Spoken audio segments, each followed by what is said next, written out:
Vortex here, and I'm back with the review of the Venture Electronics bonus IE, or VE bonus IE as it's called.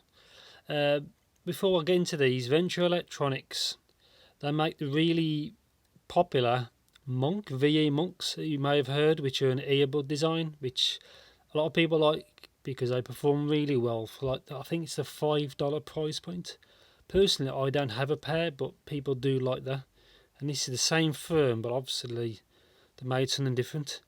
I would have done an unboxing, but you don't really get a box. All you get is this tips, which I'll show you in a bit, and you get this quite nice carry case, to be honest. And that's all you get.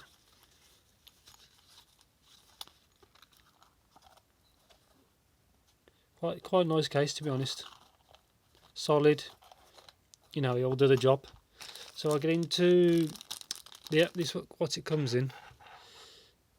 Here's the tips, very simple to take off. Obviously a lip to keep it secure. We got focus. That's it. Super easy to get on and off. Comes with a variety of tips.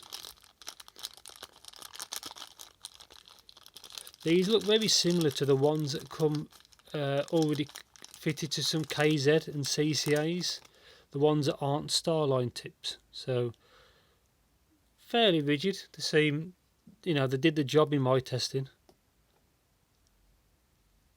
Variety of tips: small, medium, large. Are they the same as what's fitted? So it's a little bit larger that comes fitted.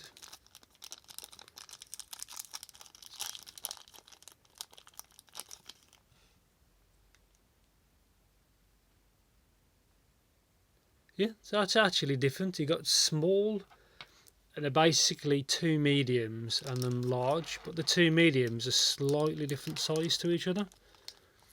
So that might make the difference for people who have, they might be between a small and medium fit. So that might be important to some people. Let's get rid of those. Okay, to cable. Here's a attached cable, which is good or bad, it depends on your opinion. I prefer detached cables. I prefer 2-pin cables, because if it's out of phase, I've said this a few times in my videos, if it's out of phase you can always turn the cable around, like my TRN X6 which I have here. These are wired out of phase, so I bought this cable, which is a cheap 16 core cable, which doesn't make any difference. But because it's got no ear guide, these are out of phase, all you do is you just take the plug out, flip the other way, it solves, problem solved.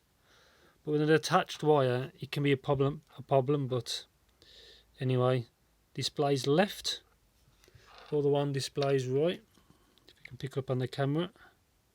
Yeah, just there. Kind of generic looking, feel quite solid. This is a metal, they're not heavy, cables are decent length. It's a little bit rubbery, which it may benefit if you hang it up for a few days, for it to straighten out.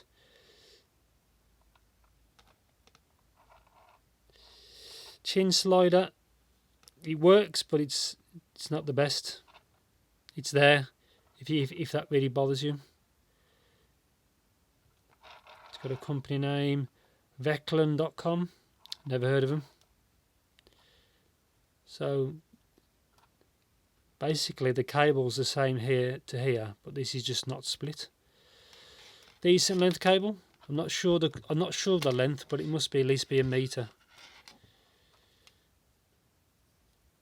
Straight to, yeah, good strain relief, as you can see if it focuses. Just a 3-pole. I would have preferred an angled connector for portable gear, but it's not a big connector, if you understand what I mean. Plus the strain relief does help. Let's get to comfort. Comfort was good. I found with these, like some of the dynamic ones, when you put them in your ear, because they're not really ventilated, sometimes you get like a weird vacuum effect, which I get them with the Sony MH750 and the 755s. These don't do that. So I guess the vent because I don't think there's a vent anywhere else. It may be able to vent straight through, because these don't do it at all. Also, I had no driver flex. These are actually quite short. Let me just get a Sony MH755 and I'll show you.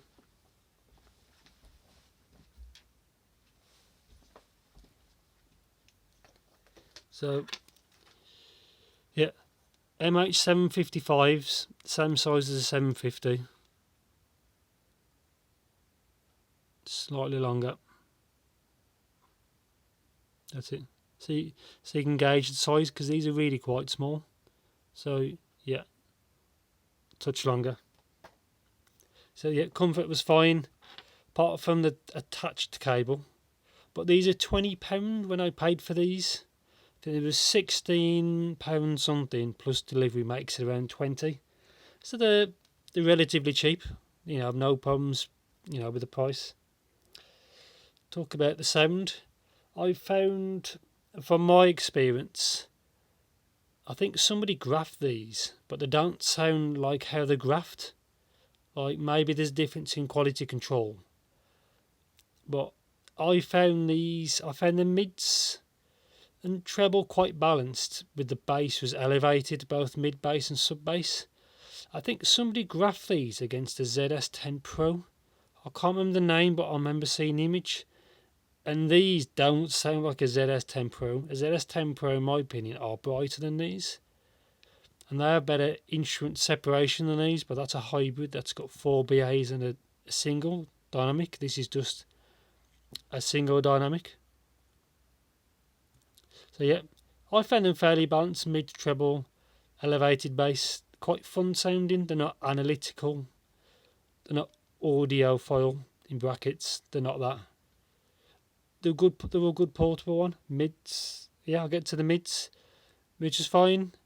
Not really recessed that much. Obviously, there's a little bit recession, but nothing.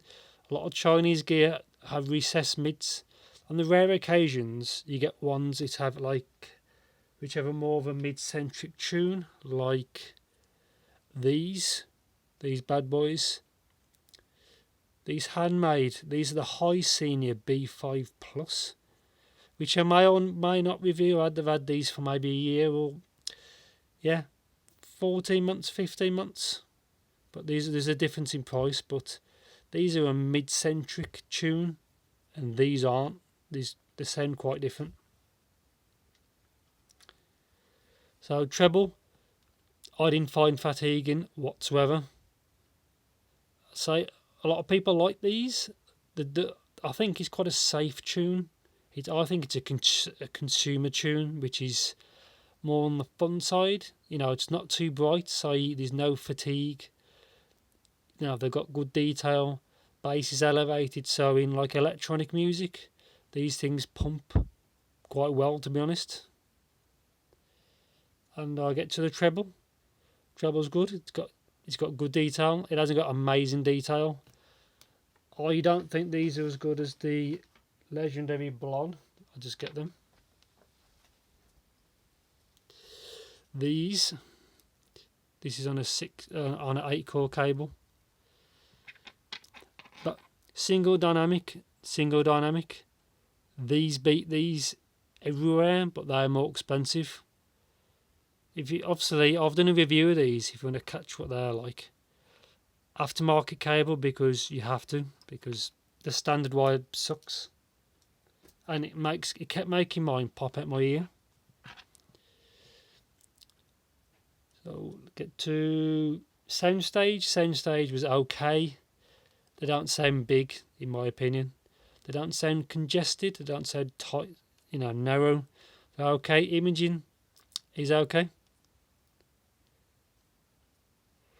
So before you get nearly 9.5 minutes long, this video, I'll recommend them. They're good.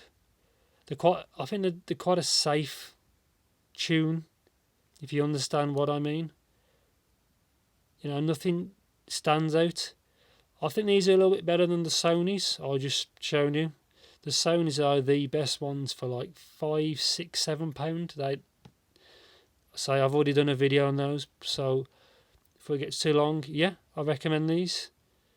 They're nothing amazing, but for the price, for £20, or in the sale there might be less, the upcoming sale, I think they perform well enough for the price. But I like that there's no vacuum when you put them in your ears. They're quite comfortable. They're quite light. The tips are good enough.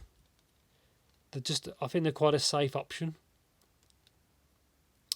So yeah, guys, I'm out, and I'll be back with another video. So these get a good rec.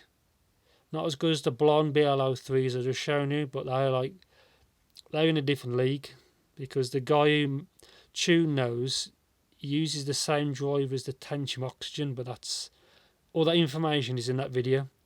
So yeah, guys, I'm out, and I'll catch you in the next video.